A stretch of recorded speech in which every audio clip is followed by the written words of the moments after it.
Hi guys, how you going? Hope you're doing great. This evening I'll be reviewing the last of the French Fab Four. Now I've said in previous videos the French Fab Four are the four most well-known French extreme horror films that really put France on the horror map. So I've already reviewed Inside Martyrs and Frontiers, and this is the last one. I actually think, if I'm correct, if I can remember correctly, this was the first film made of the French Fab Four. So this started the ball rolling for them. It was made in 2003, directed by Alexandre, who has since gone on to Hollywood to make films such as the Hills Have Eyes remake, Mirrors, Piranha 3D, and I think he had something to do with the making of P2. And so, yeah, this is where it all started for him. This is in his native France, and in my opinion, this is probably his best film. It's between this and the Hills Have Eyes remake. Both outstanding films, but I think this one is just slightly better. But anyway, this is called Switchblade Romance. Now, this is a UK release. In the UK, it's called Switchblade Romance, but in Australia and the United States, it's called High Tension. I'm not sure why there are different titles. I actually prefer this title a bit better. I think it sounds a bit better, but it's not the title that counts, it's the movie itself, so I'll get into it. It is a very basic storyline, as most slasher films are. It centers around two characters, Marie and Alex, they're best friends, and they're traveling to the countryside where Alex's parents live. The countryside, very peaceful sort of environment, not a lot of distractions, so the perfect place for Marie and Alex to do some study over the weekend for their school exams. So they get there, and in this home is Alex's family, her parents, and her younger brother. And so Marie is introduced to the family and they get settled down and nightfall approaches. While they're sleeping, this mysterious stranger comes up to the house, knocks on the door. Alex's father answers it and this guy brutally murders the whole family, and I do mean brutally. The mother gets her throat cut and it just opens up. And that was a really, really nasty scene. Very realistic looking and a lot of blood. Gorehounds will love this film. There's a fair share of blood and gore. And so the whole family gets killed, and this killer takes Alex as his prisoner and puts her in the back of this truck. And so Marie has avoided being seen. She hasn't been seen. This killer doesn't know she's there, and she doesn't want to lose contact with Alex because if this guy drives the truck away without Marie being near Alex, then Marie won't be able to save her. So she manages to slip into this truck and avoid being seen by this killer. And he takes off thinking that it's only Alex in the back, but in fact it is Alex and Marie. And throughout the whole film, Marie is trying to save Alex, but at the same time avoid being seen. So surprisingly, this film had really, really good tension. It's very appropriately titled High Tension. There is a lot of suspense in it, and I actually really, really enjoyed this film. Now, a lot of people will be divided as to whether or not they like the ending.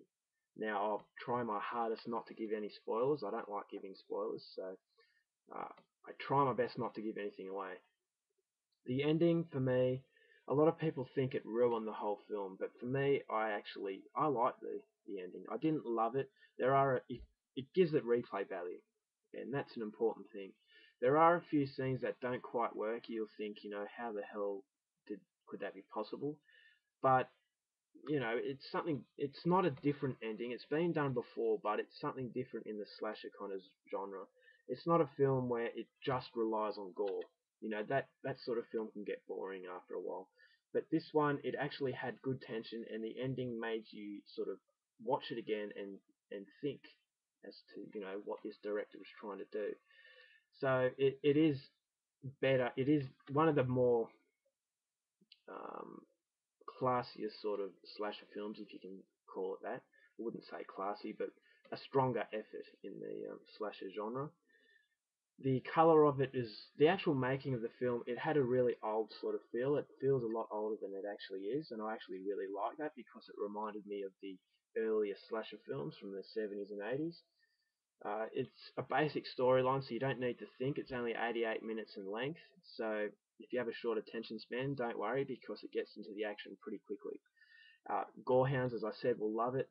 That brutal throat cutting scene, there's a decapitation scene, and there's a really memorable scene at the end involving a concrete saw. Plenty of blood in this film. And as I said, it separates itself from the usual slasher because not only is it really gory and brutal, it has good depth to it. There's a lot of tension, there's a lot of suspense.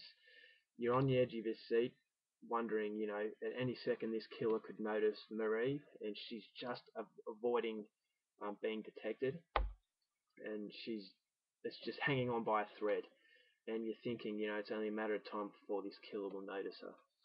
And then it gets to the end, and as I said, you may hate it, you may love it, and you can go through and watch this over and over again without really being bored, because it will make you think. Although it's got a very thin sort of storyline and plot, it has more to it than meets the eye. So I would say this is the weakest out of the four, Inside Martyrs and Frontiers, but that's not saying it's a bad film, because Inside Martyrs and Frontiers were brilliant. This one is very good. I think the other three had more depth to it, so that's why they get the nod over this one. But as far as slasher films goes, this is one of the stronger efforts, and this is the reason why Alexandre Aja has become big in Hollywood, because Hollywood have noticed the quality and potential that this director has.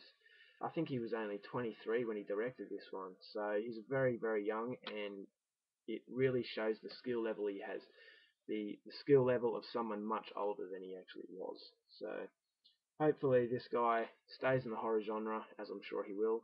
I really hope he comes back to France and makes some more French movies, because, as I said earlier, this is probably the pick of his films.